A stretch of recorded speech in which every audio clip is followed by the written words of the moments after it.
What's going on? This video is going to be about my latest marketplace find.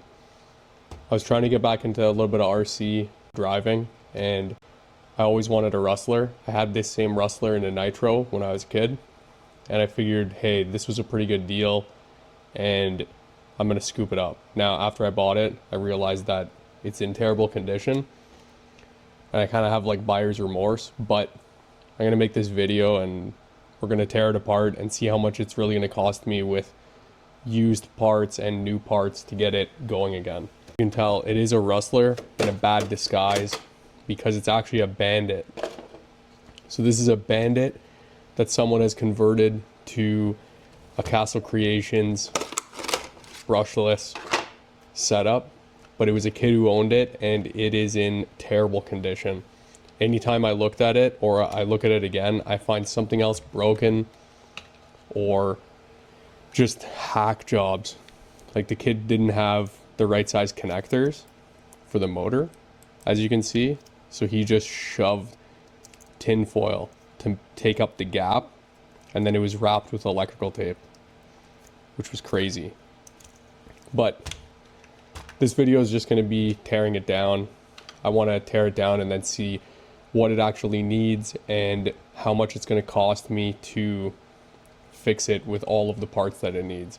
I'm not going to do anything that it really doesn't need, but there is a lot of like bushings that are worn out and components like that. It's not too expensive. I've looked up some of the parts, but I'm just going to take a look, and regardless, it needs to be stripped down to be a usable car again. At the end of the video, I'll have a list of stuff it needs, and I'll have the prices beside it of stuff I've found either on hobby shops or AliExpress, Amazon. I'm just going to try and do it the least expensive way I can just to get it working again for a backyard basher. So let's get into this.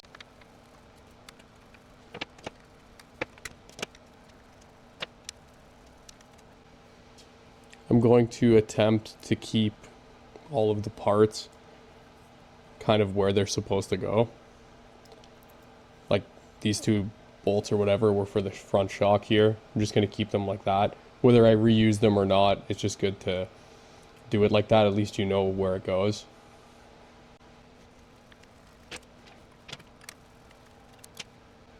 That shock is bent for sure. Not be usable. Two of these tires are in pretty bad shape. The two on the back seem like they're okay. I'm probably going to end up trying to sell these and maybe pick up a more buggy style with slicks in the front and the knobbies in the back. But these aren't terrible. This wheel is completely stripped out. There's not even a hex there. Now I noticed that this piece was broken right here, even before I took it apart, and these bearings are absolutely shot. They're not even, yeah, the seal's gone on them. They're cooked completely.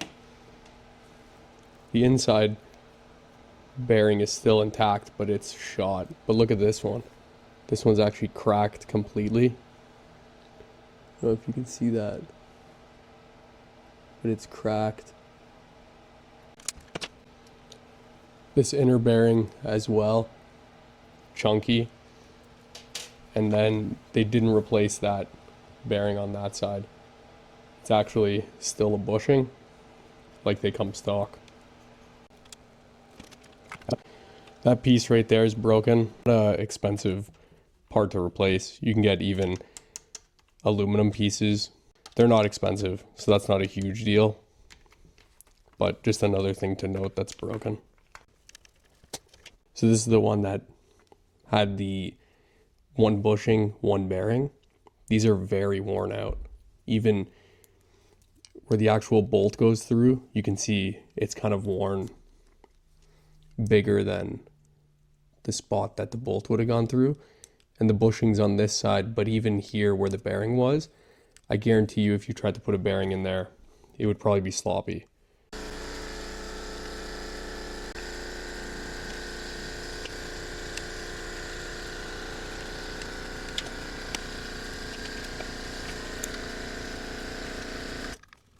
So I got the front A-arms off, and they don't really seem like they're in that bad of shape.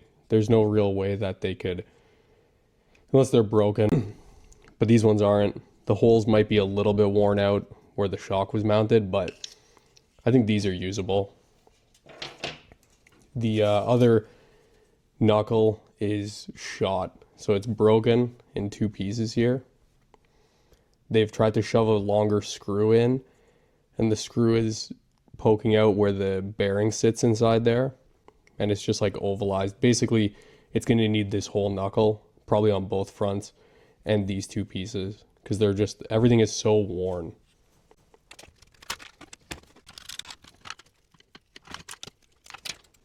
So it still has the original Traxxas steering servo. It seems like it is working, but it's very stiff. And all of these linkages are just, they've got tons of play. That one I think is just loose. Like the bolt is just loose, but you can even see it's got tons of play there. So there's the front bulkhead. It actually looks pretty okay. They've got mismatched screws everywhere on this whole entire car. It's pretty crazy. Either mismatched bolts or the bolts are too long. It's wild. But you can see they didn't even set up the body mount for the Rustler to convert it to from a Bandit to a Rustler. I think all you need is this body mount, but they didn't even put it in the same spot. So it's actually cocked a little bit that way. This top qualifier Traxxas receiver is probably actually not that bad. With this, I actually got the TQ remote when I bought it too. So I could still use these on this build for sure. This little waterproof box is probably okay too. But again, they're just using bolts that are just way too long. Like this might have been a mounting bolt, but then they lost it. So then instead of putting another one in, like it's crazy. But it's still there. The O-ring's gone, so it's not really waterproof anymore. But that's not bad. This rear shock is badly bent. Terribly bent.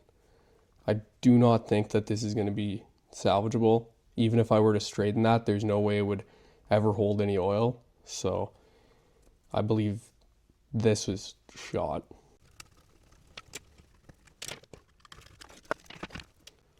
This shock is actually leaking. Oh yeah, it's got nothing in it at all. And it's also bent. I don't know if you can see the shaft itself. Yeah, it's like an S and I can feel it. So it's worn out and it's bent right about here pretty badly. So this is also shot. This tire and rim's actually in good shape. It's not stripped out. Same with this. This wheel isn't stripped out. Tread's in good shape. So two tires are good. This body and shock tower is not in terrible shape. I think this is another part that I can use. Probably one of the 4 that I can actually use. But it seems fine. Doesn't seem like there's anything wrong with it. That bearing is almost seized. And this bearing in here is about the same. Other than this drive shaft and knuckle, it's probably not going to be salvageable. Same thing on this side. The bearings are shot. Play in this transmission bushing is alarming. Look at it. Every which way. It's almost like the bushing isn't even there anymore. Pop it out and see. I think that this is just zip tied on here. Yeah. The only thing with a proper bolt is this power button. This is a Spectrum electronic speed controller, and it did work, so I'm going to try and still use it. Hopefully it's not too bad. 2S to 3S lipo, it says. Brushless. So this should work if I just got better connectors for the motor and all that. But that's probably usable too. The chassis is in okay shape. It's just those 2 drilled holes that the guy had the zip tie through. And then there is a mount that I think was cut off here, or a bolt broke or something. And he also trimmed here where the battery would have sat, maybe for a bigger battery. Other than that, it's not cracked or broken. So I could use it. Maybe I'll remove the motor now. The pinion on the motor was like barely even tight. I don't think it's supposed to be like that. That's crazy. So the back plate for the motor is not even tight. And I don't know if this is actually a Castle Creations brushless setup. I think F540 is, but I don't know what that logo is. This could also just be a China motor, and I might have just got swindled. But also one bolt is missing out of the back of the motor.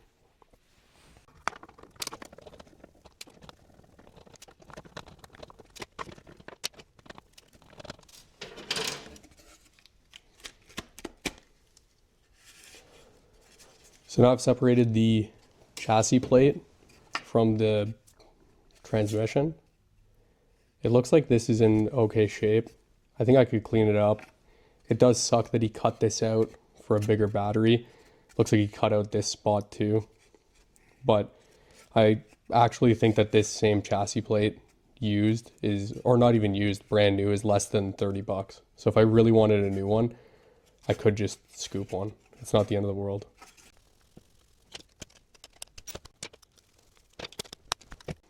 But yeah, I'll try and see if I can, actually you can just see it like that. Look how bad the bearings are in there. They're just shot. I think that this case is shot. I think the spot where the actual bearings sit is really worn out. And I think that's what's causing this whole thing. I think this whole case is also around 30, so it's not terrible. But I've got all the parts now set out on the bench here, and I'm going to lay them out, see what I need, and I'll check back with a parts list and price list. So I've laid out all of the parts. Quite a few of them are shot.